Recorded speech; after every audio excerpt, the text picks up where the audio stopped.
Namaskar, Jai Arunachal. Someone has said a great message. Unborn tomorrow and dead yesterday. Why fret about them if today be sweet? Listen once again the message. Unborn tomorrow and dead yesterday. Why fret about them if today be sweet?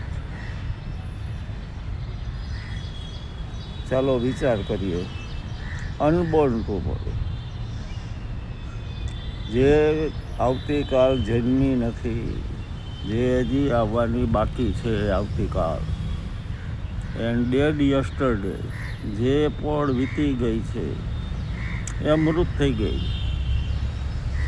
આગળ કહે છે કે why fret about them if today be sweet.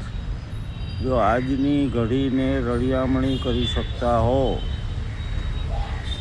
આજની ઘડીમાં રહી શકતા હો, if you live in present, તો જે નથી જન્મી એવી આવતીકાલ અને મૃત થઈ ગયેલા ગઈકાલને શા માટે યાદ કરવા?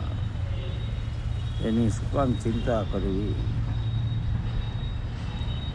થાય છે આજના મનોવૈજ્ઞાનિકો સાયકોસોમેટિકનું વિશ્લેષણ કરતાં કહે છે કે મન બે બાજુ ચાલે છે, either in future or in past.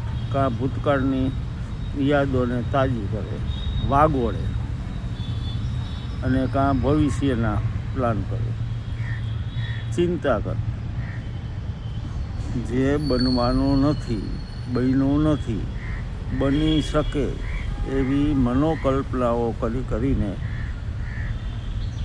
A negative પણ હોઈ શકે, હકારાત્મક પણ હોઈ શકે, પણ એ બધી સેક્ચુઅલી છે પરિકલ્પનાઓ. ચિંતા કરે, કાલે શું થશે, કાલે શું થશે, મારા બાળકોનું શું થશે, પછી શું થશે. અત્યારે યુદ્ધની પરિસ્થિતિ છે.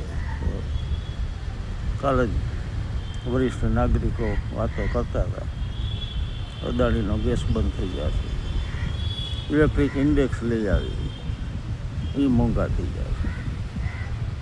એકચ્યુઅલી તો બધાનું થશે, એ આપણું થવાનું. અથવા તો ભૂતકાળમાં જે કંઈ બની હતી સુખદ ઘટનાઓ એને વાગોળી રાખીએ તોય મતલબ નથી. ભૂતકાળમાં દુઃખદ ઘટનાઓ બની હતી, પીડા થઈ હતી, એડમિટ થવું પડ્યું હતું, આમ કરવું પડ્યું હતું, તેમ કરવું પડ્યું, એને યાદ કરી થઈ.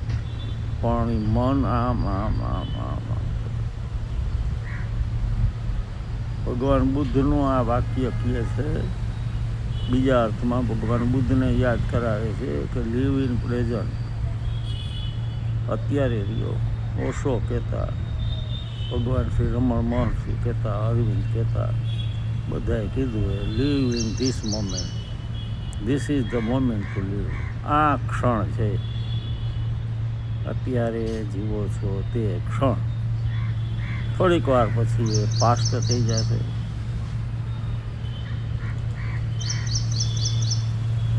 ફ્યુચરની ખબર નથી તો શું કામ ચિંતા કરી? Live and enjoy. બનવાનું છે, બની છે.